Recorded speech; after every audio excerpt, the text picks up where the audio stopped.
All right, so let's pick up where we left off yesterday. We were learning about the four major causes of World War One. Introduction. World War One was a massive conflict between the great powers of Europe in the years between 1914 and 1918. But what's distinguished World War One, what made it a world war, back then they called it the Great War, was the fact that this war went across the whole world, like it's in the name. Okay, a lot of times in history, we're not super creative with where our names come from, but literally World War One was a world war. It involved nations across the world. The United States was involved, Canada's involved, Australia's involved, Africa's involved, Asia's involved, Europe's involved. South America, not so much. They didn't really, I'm sure there were combatants, but there's not like, but South America, they kind of get out of it. But the rest of the continents, the other five, they're pretty well involved, okay? So, the four major causes for World War One, as we discussed yesterday, the first one that can be remembered with the acronym MAIN. The main causes of World War One are, M stands for militarism. During the late 1800s, early 1900s, the Industrial Revolution happened not just for the United States, but all over the world, especially in Europe. And these big industrial powers started beefing up their military, and there were military arms races between these countries to develop the biggest and most powerful armies and navies. Now, this was supposedly done to protect peace, and that is a true thing. If you want to keep your country peaceful, you need to have a military to defend that peace. But when you have lots and lots and lots and lots and lots of soldiers and guns and tanks and things like that or whatever, you start to want to use them, okay? And there was a lot of aggressive, another word for it is called jingoism, okay? And jingoism is just like this kind of hyper-aggressive, like, let's go do it, let's go fight the bad guys. That kind of attitude and mentality was popular leading up to World War One. The A stands for the alliance systems. There were series of alliance systems throughout Europe, and a lot of them were secret. And many countries in Europe had mutual defense treaties with other countries, which means that if you attack one, it's like you attack all of them, okay? All right, so let's say we're in a alliance with Russia. United States gets attacked, Russia's going to come to our aid, okay? That's sort of the situation. And in the years before World War One, the big alliances were between Germany, Austria, Hungary, and Italy. But then Italy switched sides at the beginning of World War One, left and fought against Austria, Hungary. But they had Serbia, Russia, and France had an alliance. And then Britain was not allied with France, but Britain had promised to protect the neutrality of Belgium, okay? This meant that one tiny war between two countries could explode into a massive conflict stretching across the world. How did it go outside of Europe and into the world? Well, that's through the I, imperialism. These countries in Europe, a lot of them had major empires across the world. Britain and France and Germany and Russia. And these countries all across Europe, a lot of them had large empires. Belgium had an empire, the Netherlands had an empire. There's lots of empires across the world that get dragged into this conflict, and that leads to fighting happening in Africa and Asia, etc. Okay, Australia, how do they get involved in World War One? Well, their loyalty lies with England, and whenever a king and country calls, they must go and serve their country, and so they would go and fight in World War One as well, along with Canada. Okay, the N. And then imperialism also inflated rivalries. Germany and Britain and France were always, butting heads over things like Africa and Asia. And this led to them having conflict with each other back in Europe. And the N stands for nationalism. Nationalism, there's kind of two ways I want to look at it when it comes to World War One. First off, it just means like pride in your country, which is not like a bad thing on its own. But before World War One, the level and intensity of nationalism was extreme. Extreme to the point that it's not just I love my country, it's I hate all the other countries. and they suck. Okay, all right. I want to beat them up. All right. Germany and France had been back and forth fighting wars for many decades. And the last major war between France and Germany before World War I, the Franco-Prussian War, the Prussians, who would end up becoming Germany, they defeated France and took a lot of land from France. This area right here called Alsace-Lorraine, okay, Alsatians live in that region. It's kind of like half France, half Germany. That little spot had always been a point of contention that they fight back and forth for. Okay, now the other part of in nationalism refers to the idea that people want to have independence over their own nation. Okay, a nation wants to have sovereignty over themselves. The French nation wants to have its own state to govern it. Okay, that is common. The concept of a nation state is the idea that a group of people have sovereignty over themselves. And we talked about the difference between a nation and a state when we discussed empires, right? Just to review, a nation is a group of people united together by like a common heritage, a common culture, a common language, common beliefs, etc. But a state is a government that controls territory. And when you talk about a country, that's literally the land, okay? So it is possible for a nation to not have its own state. Nations that are conquered by other states, you can refer to that as an empire. An empire is one state that controls multiple nations. And empires tend to be unstable because nations tend to want something called self-determination, where they can have their own state and their own government that rules over their own nation. Okay? If you look at the map of Europe back in 1914, it is much simpler and cleaner than the map of Europe today. Okay? There's not as many different colors on that map as there is here. Okay? There's a lot of countries that simply don't exist. There was no Poland. Okay? There was no Czechoslovakia. You've got Bulgaria, Romania. You don't have Montenegro. You don't have Croatia. You don't have Bosnia. You don't have Lithuanians, the Latvians, Estonians, Ukrainians. All these different people were all kind of conquered by different empires, okay? And the big one was Austria-Hungary. Austria-Hungary was a hodgepodge mess, okay? It was formed when Austria and Hungary united when they went together, kind of like Como Picton, okay, Austria, right? And the emperor of Austria-Hungary, he ruled over a large group of people, and they weren't all just Austrians and Hungarians, okay? There are Czechs, there are Slovakians, okay? There are Bosnians, there are Serbians, okay?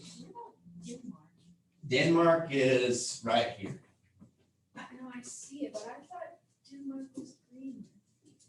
Denmark does own Greenland. Greenland is a colony of Denmark. Even still? Yeah. Yeah, they still are technically administered by Denmark. That's where Legos are, right? Isn't that where Legos came from? Denmark? Legos? So Yeah, I'm that's, pretty sure. That's like the Denmark headquarters? Is that like the real Denmark? Yeah, real Denmark is here. Greenland is their colony. Okay. Kind of like how the United States used to be Britain's colony. Denmark has kept Greenland.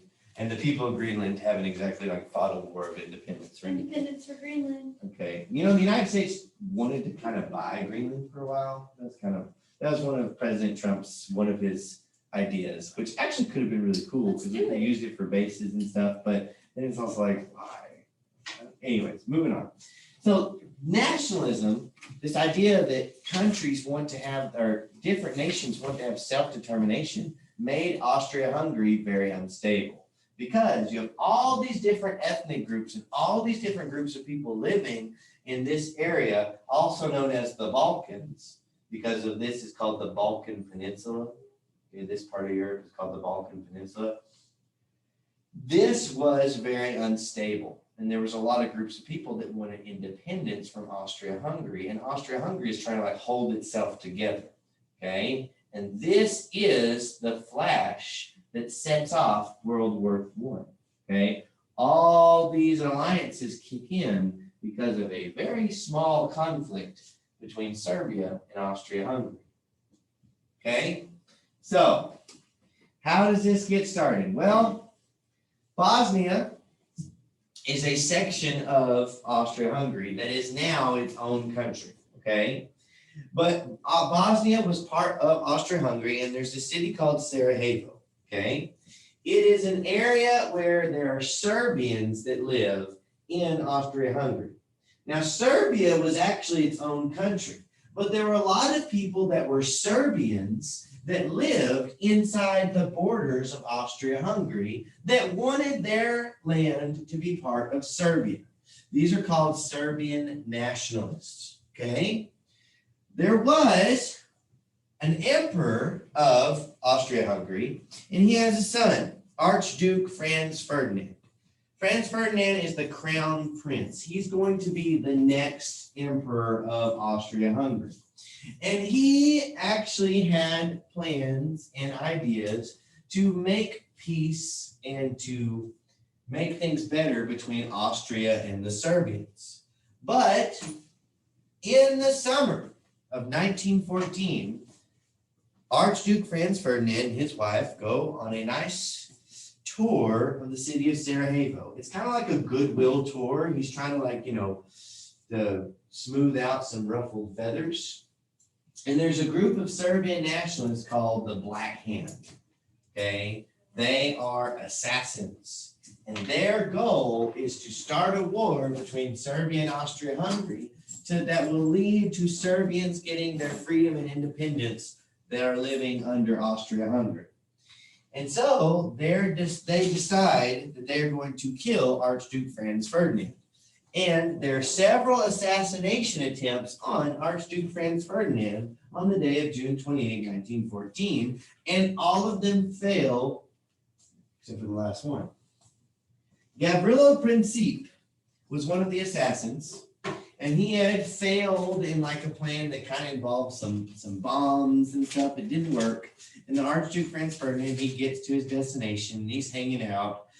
And Gavrilo Princip is sad. So he goes to a restaurant, he orders a sandwich or something, and he's eating a sandwich.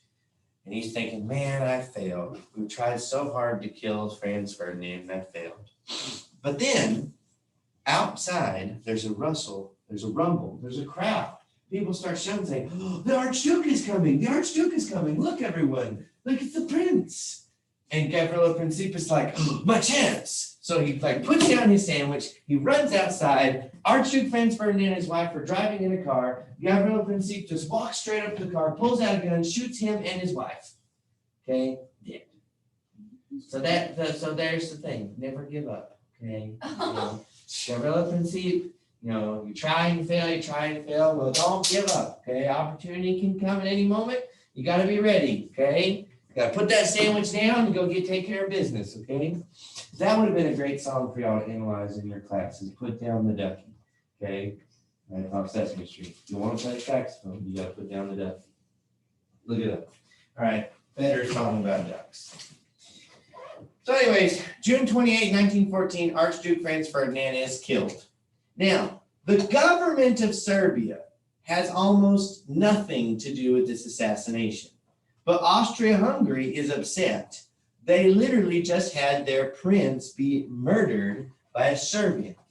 So they make these outrageous demands on Serbia. They demand Serbia apologize. They demand Serbia reduce their military. It's just all these outrageous demands that Serbia would never agree to. You see, Austria-Hungary wants to go to war with Serbia, and so they're really just looking for an excuse. And so they're not going to make the terms of the apology easy for Serbia to do. And Serbia claims that they've done nothing wrong. This was just one random guy that shot your prince. Sorry, but we didn't do it. And so Austria-Hungary declares war on Serbia, July 28th, and this kicks in a list of alliances. So it's kind of like this little cartoon right here, okay? So here's Serbia. Austria-Hungary's like, all right, we're going to punch you. But Serbia had an alliance with Russia. So Russia declares war on Austria-Hungary. but Austria-Hungary had a alliance with Germany. And so Germany declares war on Russia. And Russia has an alliance with France. So France declares war on Germany. And then Germany, trying to attack France quickly, sneaks through Belgium. And when they go through Belgium, Britain gets mad. They declare war on France. Okay? And so in just a very short period of time over the summer of 1914, one guy and his wife getting shot leads to the whole of Europe going to war. Okay? So, if you hit him, if you do this, I'll attack you. Rah, rah, rah. Okay? There's alliances, all right? So this is like, when your friend gets beat up and so you join in and then their friends join in and pretty soon just a full-on brawl. Okay? And so the war gets very, very messy very quickly. Now, when the war begins, the Germans and the French, actually, let's go back a bit. I want to tell you. Let's go over the sides, okay? Because I don't have it on the PowerPoint slide. But just so you know, the two main sides, and by the way, the Ottoman Empire just joins in too. They're like, hey, we want a piece of this action. So the two main sides of World War I are the Central Powers and the Allies. Okay, the Allied powers, and for a while they were calling themselves the Entente. We're not going to worry about that. Okay. The Central Powers are Germany, and it was the Empire of Germany, the Austria-Hungarian Empire, Austria-Hungary, not Australia. Australia is part of the British Empire, okay? Austria-Hungary and the Ottoman Empire. There's a few other countries that join in, like Bulgaria or whatever, but these are the main ones. The Ottoman Empire, in case you don't know, was based out of what is modern-day Turkey, and they owned a large portion of the Middle East, okay? So like Israel, Syria, Iraq, a lot of these countries were part of the Ottoman Empire. After the Ottoman Empire lost, that's when a lot of those countries became under the control of Britain, France, etc. Okay? On the Allied side, we have Russia, Britain, and France. Before the end of the war, Russia quits and the USA joins, but we come in later, okay? So, at the beginning, it's Russia, Britain, and France. By the end, it's Britain, France, America. But that's not all. There's more countries involved. Italy's involved, okay? Greece is involved. Like all these other countries in Europe pretty much get involved one way or another. There are very few countries that remain neutral, like Switzerland, okay? Switzerland remain neutral because they're hiding up there in their mountains, and it's kind of hard to attack them. So, moving on. When this happens, the United States, we stay out of it, okay? The great powers, France, Britain, Germany, Russia, this is their fight. Now, at the beginning of the war, they're all excited. They're all thinking like, yeah, this is our chance to kick the Germans' butts, or this is Germany's chance to show France what for. But very quickly, the war devolves into a stalemate. The promises that the war would be over by Christmas do not come true, and millions and millions of people are dying very, very quickly. And the United States says, you know what, let's stay out of this, okay? This is not our fight. America immediately declares neutrality, trying to follow the example of good old George Washington, who ordered he very strongly suggested that we remain neutral in foreign conflicts. He wanted us to be like Switzerland. And remember, we kind of broke that right at the beginning with the War of 1812, and we kind of took France's side and did, a few things here and there. But most of our history, we've stayed generally neutral in the many, many wars between European countries. But we try to keep this up in World War I, and we just can't, okay? Because as the war goes on, you have to remember who's in charge of the country. This guy right here, Woodrow Wilson. And Woodrow Wilson, as we learned about just the other day, his style of imperialism was, remember, moral diplomacy. He wanted to use America's might and America's economy and America's political influence to increase democracy and promote freedom, okay? Woodrow Wilson and the United States, we have historical ties to Great Britain, okay? France and Britain have been at many times our enemies, but they've also been our friends. And we speak English, we have English culture, we have a lot of English government influenced in our government, and we have a lot of ties to Britain and France that, you know, we kind of want to honor. At the same time, Britain and France are also both democracies, okay? Now, Russia's an empire, but Britain and France were both democracies, whereas the Central Powers were almost all totalitarian, like centralized imperial monarchies, okay? So Germany, they had a king, but they called him Kaiser, or which was like a German form of the word Caesar, their emperor, okay? So the Germans, they're ruled by the Kaiser. The Austro-Hungarians, they're ruled by an emperor. The Ottoman, they're an empire too, okay? So these are empires versus a democracy. If we could pick who we want to win, we want the democracies to win. Britain, they are an island. And historically, Britain has had a lot of dominance on the sea. Their navy is very powerful. And in World War I, the British Navy manages to bottle up the German Navy and keep them trapped in their docks close to Germany. Meanwhile, British ships are sailing all across the world. And what Britain does very early on in the war is they cut the transatlantic cable between the United States and Germany.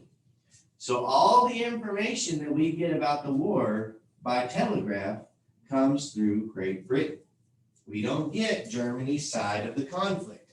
So as we learn news about the war, if Britain is controlling the flow of information, what kind of information are we going to get? Information that says Britain sucks and Germany's great? No. We're going to get information that says that Germany is awful and Britain is good. Okay? Be careful when people start trying to control your sources of information. When you cut off a source of information, you don't think about it, but who controls words controls thoughts. And whoever controls your thoughts controls the government, controls your decisions, your votes, everything. Okay? So, if you just let everybody speak their mind, then the best ideas tend to win out on top. But if you say, we're not going to allow these people to speak, then whoever's listening, they're only going to hear one side of the story. And so they're going to lean towards that side that has the biggest microphone. Okay? And so America, whether we really want to or not, we are only hearing information that makes us want to support Britain. And we hear about all the bad things Germany did. Now, Britain did bad things too. Germany did bad things. Germany did some good things, I'm sure. And Britain did some good things, I'm sure. But we don't hear about the good things Germany does, and we don't hear about the bad things Britain does. We hear about the bad Germany and the good Britain, and that gets us leaning more towards them. Okay? Since Britain controls the sea, the Germans have to be creative in order to fight the war. You see, Britain is an island. And because they're an island, they need stuff. Remember, who wins wars? Person with the most stuff. Okay? You need stuff. You need food. You need supplies. You need equipment. For Britain, they've got to get that imported from their vast empire and from trading with other countries. Britain's got a lot of imperial possessions like India, Australia, South Africa, Canada, etc., that can help them out in this war. But for them to get that help, it's got to go by boat. And so the Germans want to attack the shipping to Britain to starve it out. But they can't sail on top of the water because the British Navy is too strong. But a new type of a ship, a submarine, which is actually not super new. In fact, the first submarine to ever sink an enemy ship happened in the Civil War with the Confederate ship, the Hunley, which sank the Union ship, and then it sank. Please turn that off. But anyways, but submarines are way better. Like the submarine back during the Civil War was like probably smaller than this room, and it was actually propelled by people like cranking like a propeller. Okay, so like they were on the inside, they were like pedaling to move the submarine. Now they're like way better. They can sail underwater faster. They have engines, they have guns, they have torpedoes, and they are able to sink a lot of British ships. And the thing about submarines is they can attack without much warning. They pop up, they attack, they pop, they go back underwater, and they sail away. Later on, we've developed things like sonar and detection systems, but at the time of World War I, submarines were a very effective form of fighting, and they're good at attacking British shipping. But there's a problem, because this shipping is considered by a lot of people to be neutral, okay? A ship goes from the United States to Britain to sell its stuff is not necessarily a ship of war. But the Germans, they start sinking ships with Americans on them because they're figuring that if any ship is headed towards Britain, it could be carrying weapons, it could be carrying war materials, it's a target. If you don't want to get targeted, don't sail to Britain. In the United States, we don't like that. We don't want people attacking international shipping. We want something called freedom of the seas. And if there's one thing you learn in this class, it's that in American history, you do not touch our boats. Don't touch our boats. What happened to Spain? Okay, the USS Maine blew up in Cuba, and then we went to war with Spain. Okay, this is evidence number 2. Okay, also, yes, Maine. In the War of 1812, the instigating events of the War of 1812 between the United States and Great Britain was American sailors being impressed into British service on ships, okay? American ships being like captured by British sailors, okay? World War II, just to give you a heads up, okay? What makes us go fight in World War II? What's the big attack that causes World War II? Do you guys know? Or Pearl Harbor, okay? What did the Japanese do to our boats? They shot at them. Don't touch our boats, okay? The Vietnam War. We actually were involved before this, but the official incident that started the Vietnam War was when North Vietnam shot at some of our boats in the Gulf of Tonkin, okay? In American history, do not touch our boats, okay? We will kill you. Touch our boats, we bring the pain upon you. And so Germany started touching our boats, okay? The most infamous boat to be sunk by German submarines is the Lusitania, which was actually a British ship, but there were a lot of Americans on the ship, and it was a passenger ship. It wasn't even like a ship carrying like oil or like guns. It was passengers, civilians, men, women, and children. And hundreds of people die when the Lusitania is sunk. And this leads to many people in America wanting revenge and attack on Germany. Germany decides to back off for a little while on unrestricted submarine warfare. But later on in 1917, they open it up again. And then the United States declares war. Another major factor leading the United States to join the Allies was the Zimmerman telegram, okay? Yesterday, we had a long, fun discussion about the Mexican Revolution. During the Mexican Revolution, there was a period of time where this guy named Victoriano Huerta was in charge of Mexico. Huerta was a pretty bad dude. Woodrow Wilson hated him, and he gave a lot of money to people trying to kill and get rid of Victoriano Huerta. But Huerta was buddies with the Germans, and the Germans had sold him a lot of weapons, and he was good buddies with the Germans, and there was a telegram sent from Germany to Mexico called the Zimmerman telegram, which was essentially a proposal that if Mexico would join World War I and attack the United States, Germany would help them out and help Mexico regain the territory that they lost to the United States back in the 1840s, okay? Now, Mexico never really got to answer this, and they had their own problems, okay? Mexico was not going to attack the United States, okay? But this telegram was intercepted by the British, and the British, they turned the telegram over to the United States and publicized it. And this outraged Americans because we were still technically at peace with Germany, and they were they were planning and calculating and conniving some sort of hideous plot to launch a surprise attack on the United States from Mexico. So, over time, there's a larger and larger public outcry to join the war. And so we do on April 6, 1917, and the United States joins World War I. Okay? Now, before we actually join World War I in fighting, we sell a lot of weapons and stuff to the Allies. Okay? But let's talk about World War I. World War I is the first, what we would call modern war. Okay? A modern war, a new kind of war made possible thanks to the Industrial Revolution. Those same factories that can make lots and lots of railroads and lots of toasters and cars, those same factories can make lots of guns, lots of bullets, lots of cannons, lots of bombs, okay? There is massive, massive numbers in battles unlike anything seen before and only topped by World War II afterwards, okay? We're talking about millions of casualties in single battles, okay? And we're talking about battles that last months, okay? What happens in the war is that machine guns really changed the game. You see, the last war between France and Germany was the Franco-Prussian War, and an innovation at that point was like repeating rifles and bolt-action rifles, okay? Rifles that you only had to, you could load and you could shoot like 4 or 5 shots before you had to reload. That was a big deal, and that increased the speed of warfare.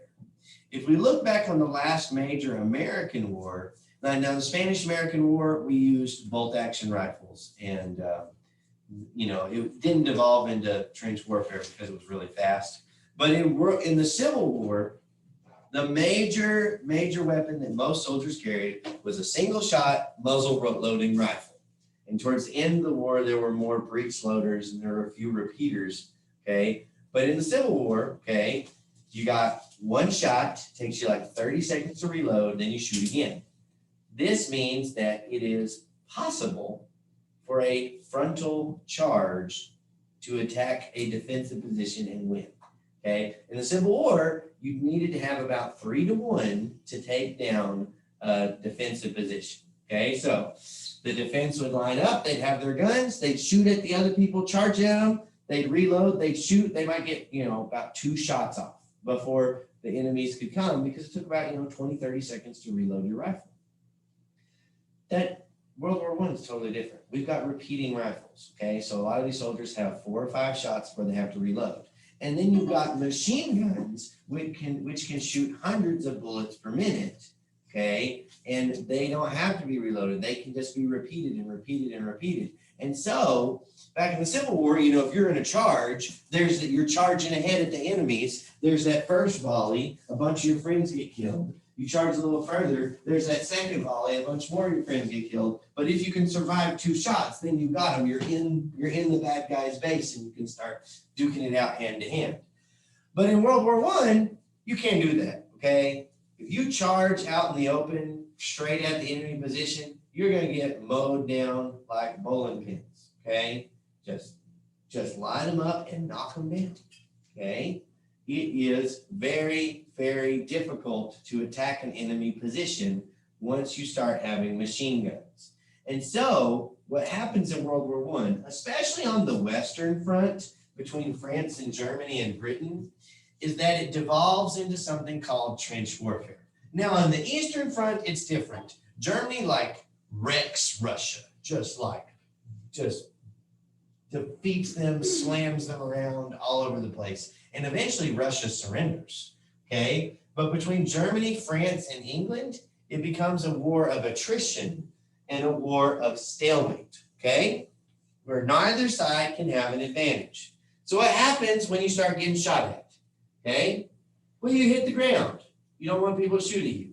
Then you start digging to get in the holes so it's harder to get shot at. And pretty soon those little holes become trenches, okay? And trenches ended up becoming massive, massive networks of defensive ditches with earthenworks, barbed wire, fortifications, turrets, machine guns, artillery, etc., all used to coordinate massive battles. These would be battles that would stretch over hundreds of miles with millions of soldiers fighting in unison over the course of years, okay?